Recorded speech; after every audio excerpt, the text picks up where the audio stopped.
And now we have the opportunity here on this stage to hear from a woman, a true Eshet Chayil, a true woman of valor, who through all of her strength and all of her might and all of her vigor sought justice for her son who was murdered on that same Brooklyn Bridge that we crossed over this morning. Ladies and gentlemen, it is now my privilege to call upon Devorah Halberstam.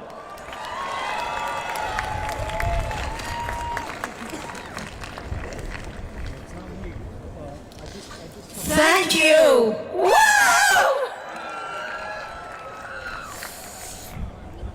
We all just walked across the Brooklyn Bridge that is soaked with my son Ari's blood. We all came back to Brooklyn, but he never got to come back home. He was murdered, and 14 of his friends were attacked with over 40 rounds of ammunition because they were identifiable as Jews, because of the yarmulke that they wore on their heads. My dear brothers and sisters, and all good people of conscience that have joined us in solidarity today, this is not just a march. We are here to send a clear message.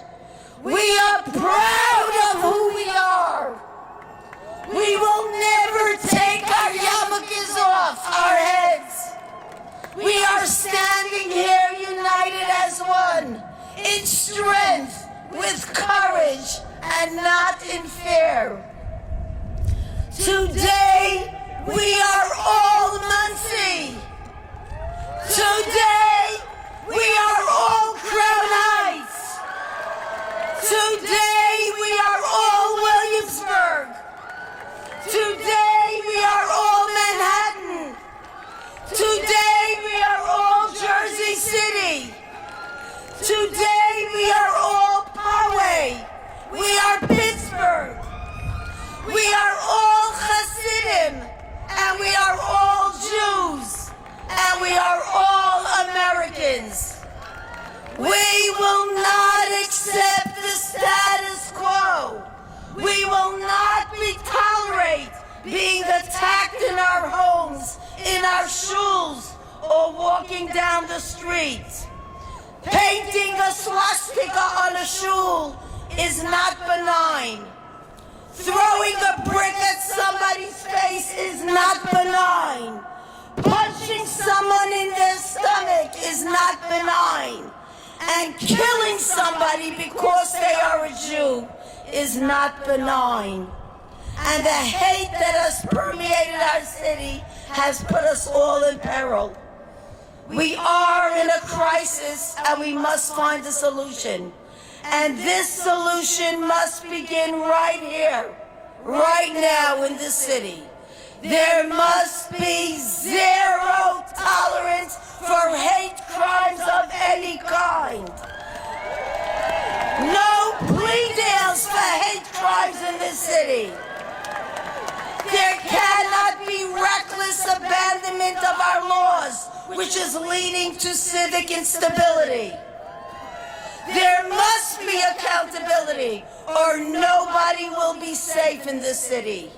It may begin with the Jews, as it always does, but it will not end with them.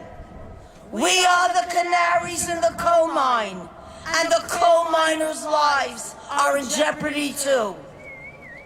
To our leaders, I say, you don't want to be recorded as being on the wrong side of history.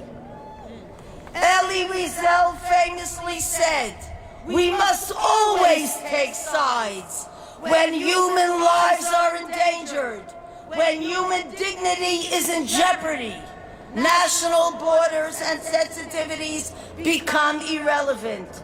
Wherever men or women are persecuted because of their race, religion, or political views, that place must, at that moment, become the center of the universe.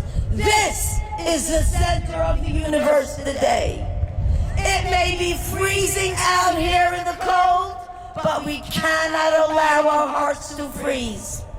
May God bless us all and protect the United States of America, home of the brave and land of the free. Am Yisrael Chai.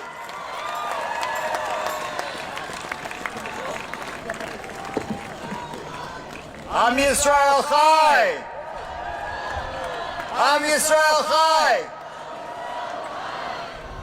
Ladies and gentlemen, we have many members of the New York State Senate, the New York State Assembly, the New York City Council, particularly the Jewish caucus of the New York City Council. Let's give them a round of applause for being here. Thank you. We also have a representative from the U.S. administration, from the U.S. Department of Treasury, David Eisner. David, thank you very much for representing the federal government. It is now my privilege to call upon two very distinguished rabbanim, two very distinguished rabbis. Rabbi Aaron Raskin, the rabbi of Congregation B'nai Avraham of Brooklyn Heights, not that far from here, as well as the Chabad of Brooklyn Heights. And Rabbi Hanina Sperlin, the Executive Vice President of Intergovernmental Affairs for the Crown Heights Jewish Community Council, who together will recite for us and together with us the cardinal principle of our faith, Shema Yisrael.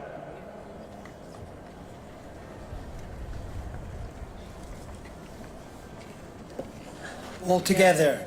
Shema Yisrael Adonai Eloheinu Adonai Echad Baruch Shem Kivod Machusai Le'olam You can take my spot. Va'ed. You can take my spot.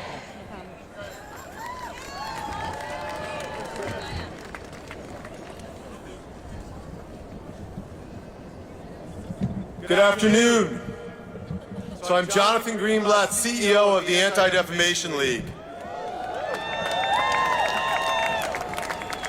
And I am so moved to look out at this crowd, to see so many children and families, rabbis and ministers, Jews and non-Jews alike, all come together to say with clarity that New York is no place for hate. At the ADL, we've been fighting anti-Semitism for over 100 years. We've been tracking these incidents for over 40 years. And we've seen what's happened in this city, the surge of anti-Semitism in recent years. And it's terrifying. Across the country, anti-Semitic incidents have doubled in the last 3 years. And in New York City, New York State, we've seen a 55% increase in 2018, and I think it will be bigger in 2019. And I don't really even have to tell you the statistics, because if you are Jewish and you are in this crowd, you've heard about what's happening in our high schools, what's happening in our college campuses, on the streets of Brooklyn, in our homes in Muncie. And it's got to stop. Now our team has been there working with the victimized every step of the way. Because make no mistake, I might not be up here today in a long coat or wearing a black hat. But those are my Jewish brothers and sisters. These are members of my family. You see, whether you're Satmar or Hasidic, Orthodox or Reform, observant or unaffiliated, Jews of color or Jews by choice, we are all a Jewish people. Am Yisrael Chai. And so we've got to call out anti-Semitism wherever it happens. whether it's Times Square or the New York Times, whether it's at a university or whether it's at a school board meeting, whether it's on Facebook, whether it's on Twitter, whether it's the House of Representatives or your own house. So why is it on the rise? Look, we've seen anti-Semitism been normalized when elected officials claim that Jews use their money to control Congress, when they blame our country's problems on the globalists, when they accuse Jews of invading their towns. We need a zero-tolerance policy on intolerance, and it needs to start now. Second, it's social media. Look at Facebook and Twitter and YouTube.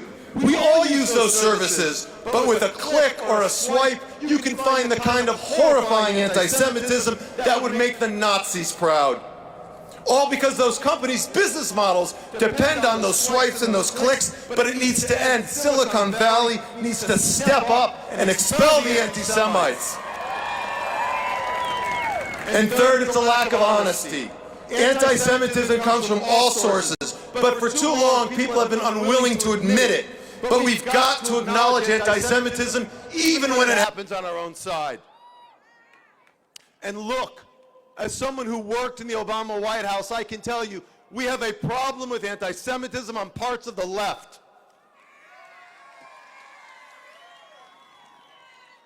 The casual demonization of the Jewish state leads to the demonization of the Jewish people. And whether or not that's intentional, it's got to stop. And we have a problem with the anti-Semitism on the extreme right. The wild conspiracy theories and the white supremacists. Some refuse to deal with that, but just look at Pittsburgh, look at Poway, see how dangerous it can be. And we have a problem with anti-Semitism coming in some minority communities. We cannot ignore the evil of systemic racism. We cannot ignore the pain of some socioeconomic conditions, but there's no excuse for the bigotry of low expectations. And no one in the world should think it's acceptable to attack someone because of how they dress or how they daven. And so while there are only a small number of people committing these crimes, we need large numbers of people to say, Dayenu, enough. And that's why I am so proud to introduce my friend and a true partner in the fight against hate and violence across New York City, Pastor Gil Monrose. He has worked in close collaboration with ADL's New York office and our director, Evan Bernstein. He has fostered dialogue between communities. He has focused on the fight against gun violence. And he has helped to expand the effort to address intolerance in Brooklyn, working together with Brooklyn Borough President Eric Adams. That's why we're bringing No Place for Hate to 10,000 more students in Brooklyn. He's the founding president of the 67th Precinct Clergy, the God Squad. He's a pastor at Mount Zion Church of God in Brooklyn, and he's the director of faith-based initiatives for the borough.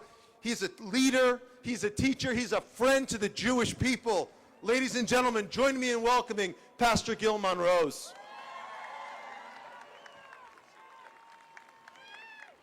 Thank you so much, Jonathan. We are better together. Are we better together? Jews and blacks and Caribbean and whites, we are better together. You know, the prophet Amos said many years ago in scripture, how can two walk together if they don't agree? Well, I want to tell you that today we did agree. We walk over the Brooklyn Bridge. Every step of the way, we walk for those who was attacked. We walk for those who lost their lives. We walk for those who lost their lives to gun violence. We walk against hate. We walk against the criminal elements of our society who hate the way that we live. We agree that hate will not win. We agree that as we walk each step, we get together, we get closer and closer as a community. Every step that we walk for each other. We are bound by our history. We are bound by our present, and we are bound by our future. We are better together. Community is God's answer for fair. Community is God's answer for fair. That is why we in Brooklyn, in Crown Heights, with the Brooklyn Borough President has called, and elected leaders and faith leaders has called for 100 dinners across the city so that we can talk about the differences in our culture, who we are and why we are and what we do and why we are different. We are better together. In the next 2 weeks, I'll be traveling to Israel. And this will be our fifth trip. In 2008, JCRC and Michael Miller, we did our first trip. 3 years ago, we brought 10 pastors from Brooklyn to Israel. And then we took 200 Brooklynites to Israel last year. This year, we will take 100 Brooklynites to Israel again in this year. And by God's grace, we will reach our 500 individual going to Israel at the end of this year. We are better together. God bless you.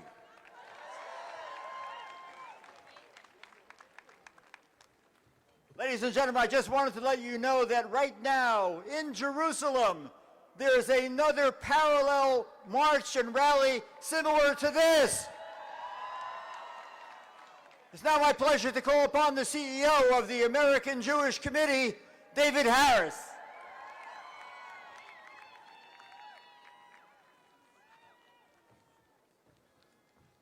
Shalom Chaverim. Hello, dear friends. I'm the first person in my entire extended family born in the United States. I learned several things from my late parents, who both survived the Shoah, the Holocaust, and in my mother's case, who survived Stalin's communism as well. I learned the principle of Am Echad. We are one people. We are one people. And no one should ever divide us.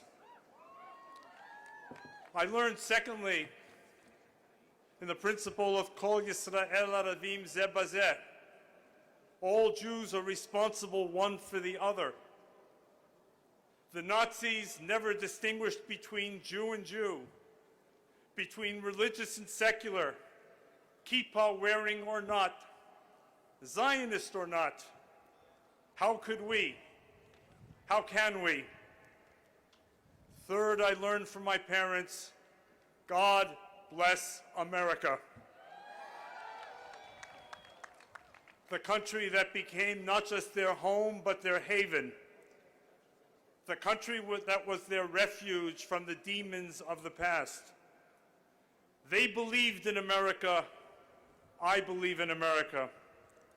They would be spinning in their graves today if they knew the reasons that we were gathered here at Cadman Plaza. And fourth, I learned from my late parents, thank goodness for the rebirth of the State of Israel.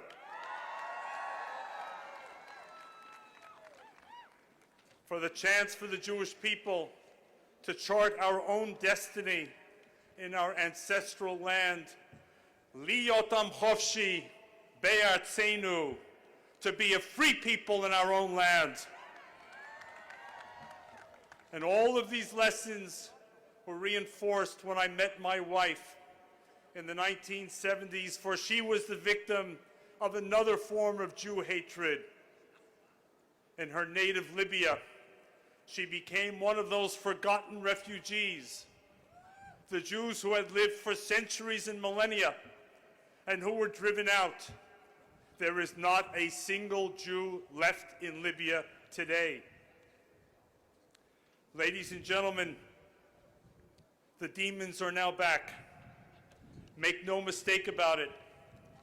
That's why we gather here. And let's be crystal clear, as we at AJC have been saying since the year 2000. The sources are multiple. For years, first in Europe, where the resurgence began, and now here, the same strategy. We're asking officials to see the problem as it is. Don't pretend it's not there.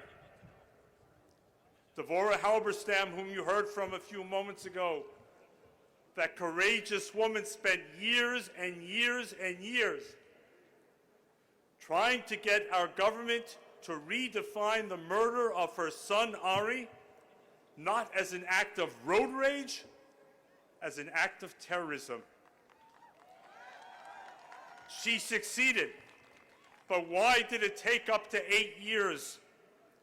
Secondly, don't weaponize anti-Semitism for political advantage. There are those who only want to see it as a white supremacist or white nationalist problem. It is, but not only. Charlottesville, Pittsburgh, Poway prove that it is. Muncie, Jersey City, Brooklyn prove that it's not. Think of that Congresswoman from Michigan, the one who tweeted after Jersey City, quote, "White supremacy kills." But when it was revealed that the murderers in Jersey City were motivated by the Black Hebrew movement, it appears, the Congresswoman was forced to delete that tweet, but suddenly lost interest in the murderers. That's weaponizing anti-Semitism. Say no! Third, anti-Semitism, this will sound strange to you perhaps, but listen, is not a Jewish problem for Jews to solve. Anti-Semitism is a non-Jewish problem for non-Jews to solve. Let's be clear about that. Of course we need to be involved, all of us, the 5 sponsoring organizations, including AJC. We need to build bridges, and the Brooklyn Bridge was a symbol of what we need to do. We need heightened vigilance, it's true. And speaking of heightened vigilance, how about a shout out for Joseph Gluck of Muncie. Joseph Gluck, the improbable hero in Rabbi Rottenberg's home, who grabbed the table and who attacked the attacker, who drove him out of the house, and who had the presence of mind to capture his license plate number, which led to the NYPD, God bless the NYPD, to arrest him. I met Joseph a few days ago in Muncie. He said he was the unlikeliest of heroes, but that Hashem, God, had led him to his bravery. May Hashem inspire us all to courage and bravery. And we need the power of government mobilized on all levels in a sustained fashion, not episodically, not intermittently, not simply after an event, because we don't yet have a Jonas Salk who has created the vaccination against the world's oldest social pathology, anti-Semitism. We need serious prosecution. We need what we've now seen in Muncie. No more slaps on the wrist.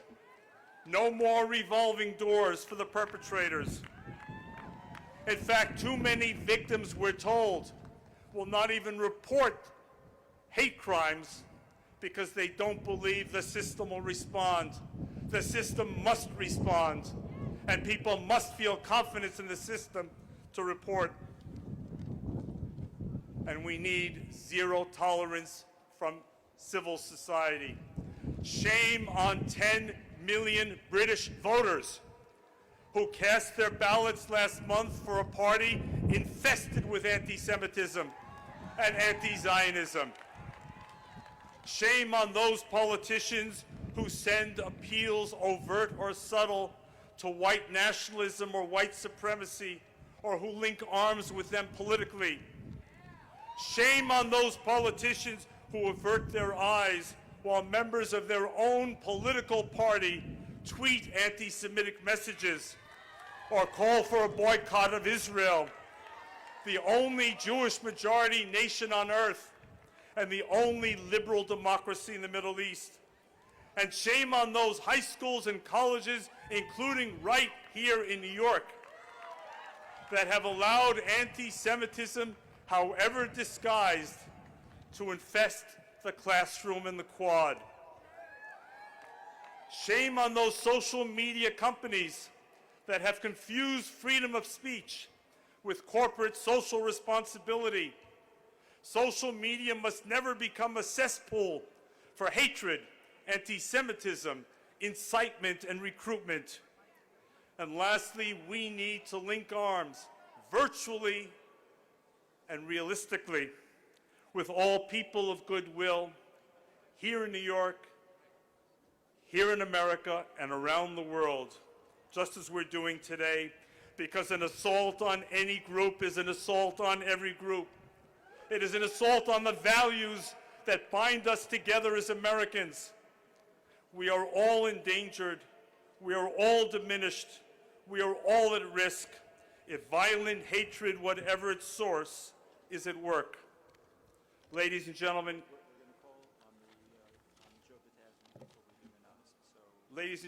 I want to quote from Martin Luther King in closing. The great Martin Luther King said, "We must all learn to live together as brothers or perish together as fools.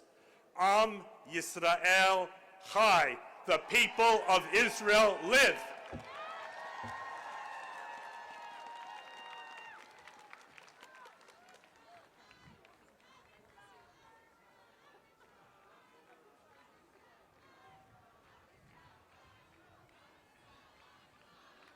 Welcome to Brooklyn, the capital of New York.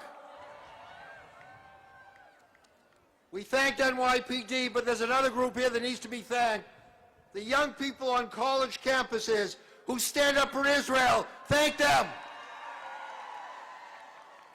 To those who want to separate Hasidim from the rest of us, we will not allow it. To those who want to separate Jews of all the different denominations, we will not allow it.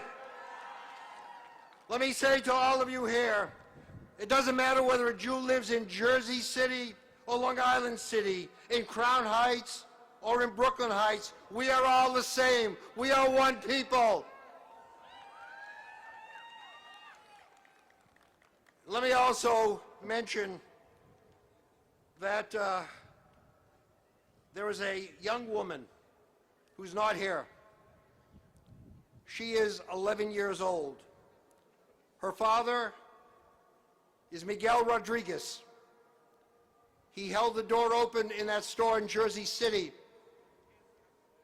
and Chaim Deutsch was able to escape. Amy, before this rally, made a phone call to Rabbi Avi Weiss, and she said, "I am standing with the Jewish community today." We say thank you to Amy and to her family. And as we say thank you to the many non-Jews who came here and who have stood with us all this time. And before I introduce two very special people to you, let me also say, if a law is written that allows a person to perpetrate a hate attack, to walk into the courthouse, and to then walk out, we say, change the damn law.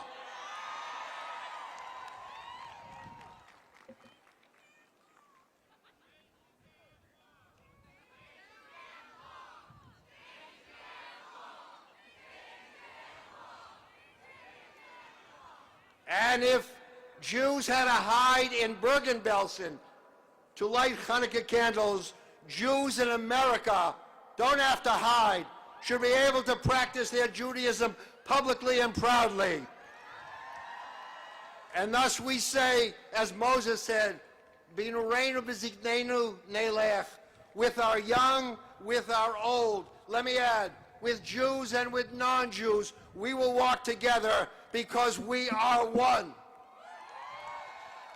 And now let me introduce two people to you who have stood with the Jewish people since they began in the ministry. The first is a good friend to so many. I'm referring to His Eminence Timothy Cardinal Dolan. To the Catholics who are here, I know many Catholics confess to the Cardinal. The Cardinal confesses to me. Therefore, come right to me with the confession. And then after His Eminence, we have His Excellency, the Bishop of the Brooklyn Diocese, Nicholas DiMarzio. Please welcome both of them. Thanks, Joe. Bless me, Father, for I have sinned. Come on, Nick. Thank you, Rabbi Potasnik. Bless me, Father, for I have sinned. I am honored to be here. I wouldn't be anywhere else. Pope St. John Paul II, who was such a friend of the Jewish community, referred to the Jews as our elder brothers and sisters in the faith, meaning we are one family, and when there's an attack on you, there's an attack on all of us. I am so grateful to leadership in this city. I'm talking about the ADL, the UJA, the JCRC, the AJC, the Board of Rabbis, so many others who have risen to the occasion and exercised noble leadership. We are united, we're united as we acknowledge that this dismal, scary hatred and violence that has afflicted the community we love can ultimately be solved only by a conversion of heart. A conversion of heart. You think that's naive? You think that's overly sugary? No. Ask the experts like Gandhi and Desmond Tutu and Rabbi Heschel and Martin Luther King and Dorothy Day and Isaiah the prophet and Jesus himself, the experts who got things done. Their first priority was to urge a conversion of heart from interior darkness and hate that breeds this violence and anti-Semitism to light and life and love, from spitting at someone to blessing someone, from fists to an embrace, from machetes to mercy, from looking at someone as a threat to looking at someone as a friend. That's conversion of heart.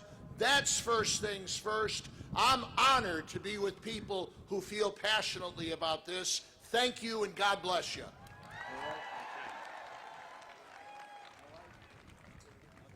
Today I am honored to be here, first of all as Bishop of Brooklyn and Queens, where most of the Jewish people in New York live.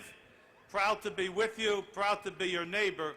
But I'm also here today in memory of a couple that adopted me as their grandchild, Mr. and Mrs. Sam Rose. I grew up in Newark. My grandfather's barbershop was next to the tailor shop of Mr. Rose. That couple had no children or grandchildren, and they adopted me. I didn't learn any anti-Semitism. I learned to love Jews because they loved me. I could never forget them. And today I stand here in their memory to make sure that we have mutual understanding of one another. We need to interact more. We need to get to know one another better, because in no way is anti-Semitism to be within our community. We come here because it is something against people. People are God's creation. We are all brothers and sisters under the one God who made us. We cannot show any prejudice to one another, but only love. For those people who, because they wear religious garb, are singled out for hatred or violence, it's a terrible thing. We cannot let that happen in this great United States of ours. We cannot stand by and not say something, not do something. I pledge to stand by you to do all I can to change minds and hearts within our communities so that we can truly stand together against any hatred, especially any anti-Semitism and its roots. God bless all of you.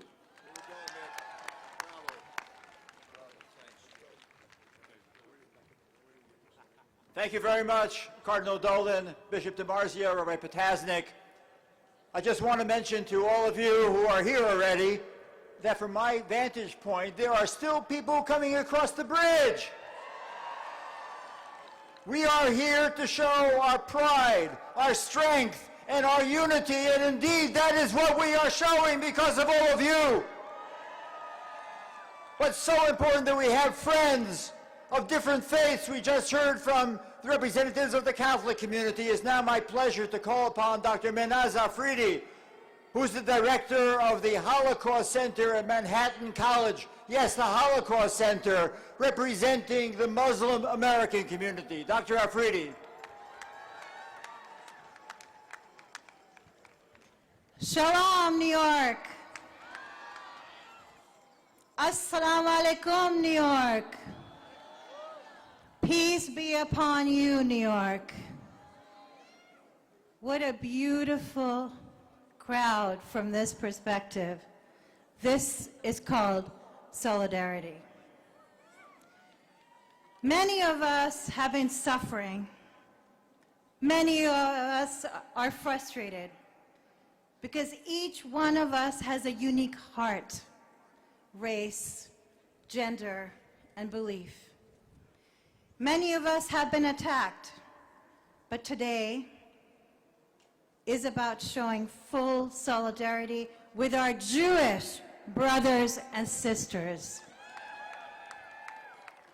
As a proud Muslim American woman, I stand here as the first director of a Holocaust Center at a Catholic college in the world. But this dream was possible because of you, New York. I bless the courage and support of my friends from all walks of life who have courageously fought hate with love and trust from me. As a Muslim American professor of Islam and the Holocaust, I teach my students and our future how to fight anti-Semitism and Islamophobia. Every day, through the crucial lessons of the Holocaust, which we have forgotten.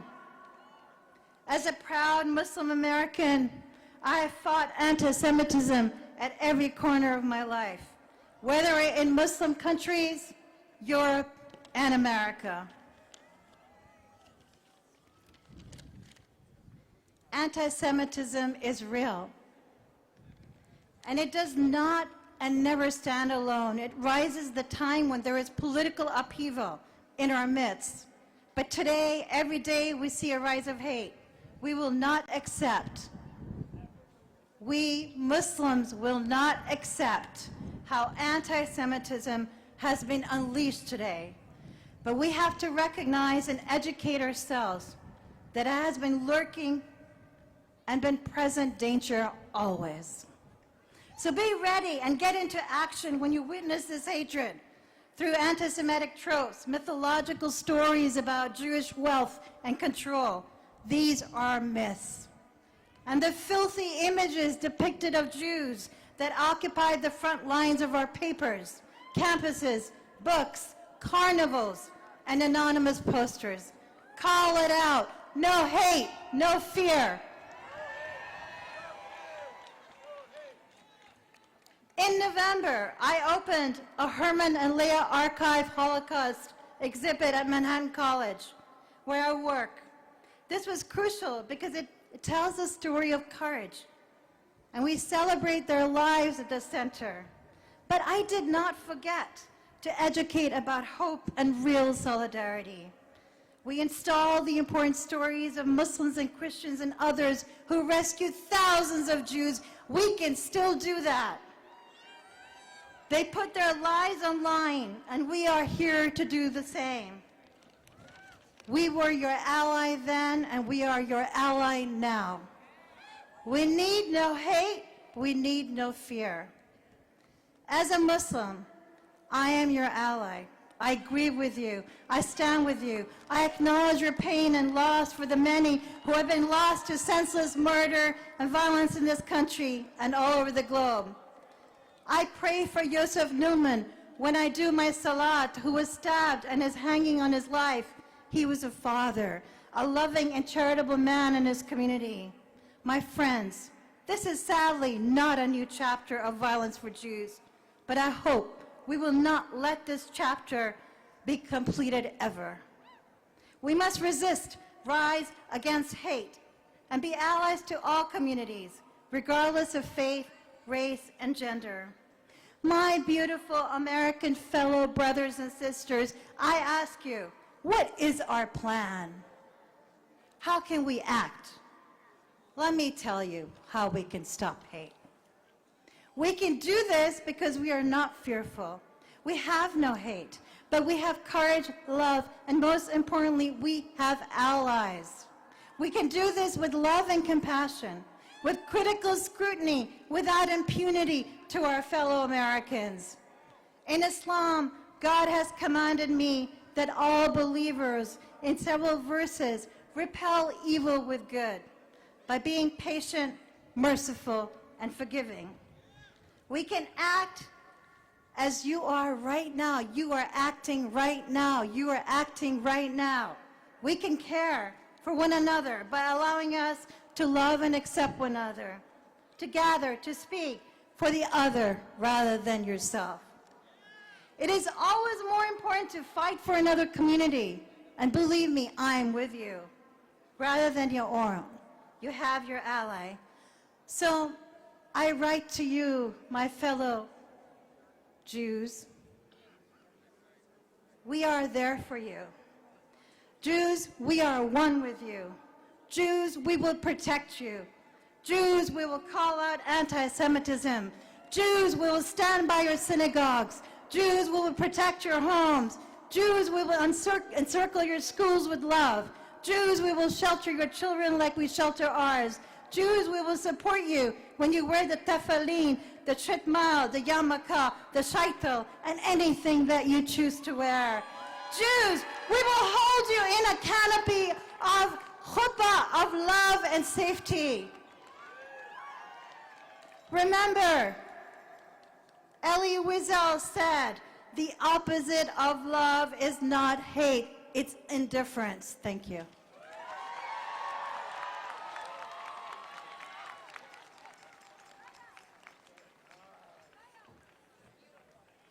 Ladies and gentlemen, my name is Janice Weinman Shorenstein. I'm a former president of the JCRC and the CEO of Hadassah, the Women's Zionist Organization of America, 300,000 strong. I'm here today to say to you that since the Holocaust, we have said, never again. Never again. We are currently, Hadassah and the federations around the country, working to ensure that a bill that was introduced by our own Congresswoman here in New York, Congresswoman Carolyn Maloney, the Never Again Education Act will be passed by Congress.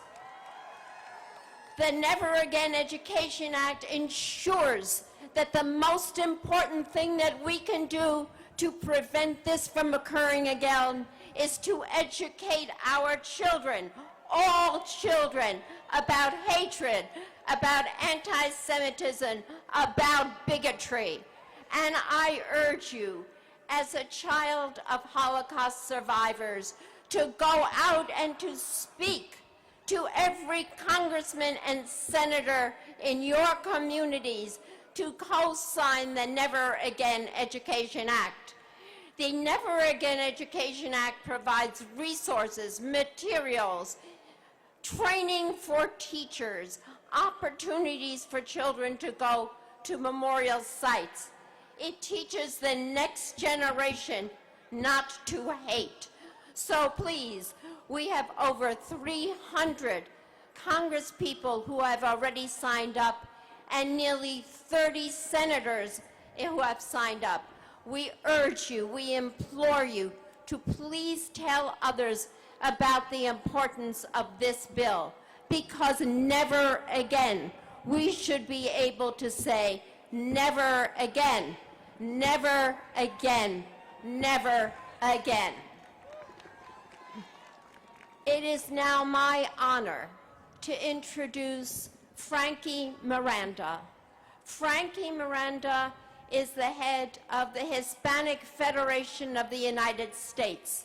As the largest growing minority group in this country, our Latino community, our Hispanic community stands with us for purposes of ensuring that there is no discrimination. They stand with us to fight on behalf of justice and freedom for all of us. Frankie Miranda.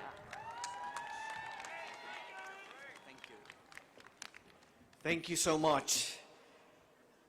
I am here to tell you that on behalf of the Hispanic community, that we are utterly heartbroken with everything that have happened to you. Even during the time of sacred celebration, the Jewish community had to endure the unthinkable, a sense of loss of their right to worship and engage in family and social life without fear. As the permission to violently discriminate has exploded on the national scene over the past 3 years, we must speak out and stand up against every action that denigrates our basic notion of humanity.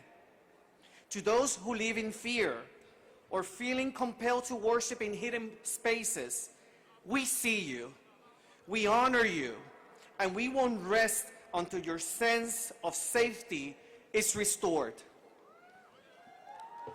As Latinos, we know what it's like to be discriminated against, treated with suspicion, contempt, violence, even in our own homes.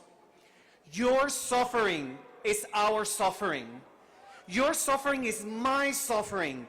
And we stand in solidarity with you today and every day against the forces of hatred and violence. And for those brothers and sisters in my Spanish language community, nosotros en la comunidad latina sabemos lo que es ser discriminados y tratados con sospecha, desprecio y violencia, incluso en la propia casa. El sufrimiento de ustedes es nuestro sufrimiento. Estamos aquí junto a ustedes, solidarios hoy y todos los días, para luchar contra las fuerzas del odio y la violencia. And now, with your permission, I want to wear this yarmulke today as an act of love and an act of visible solidarity with all of you.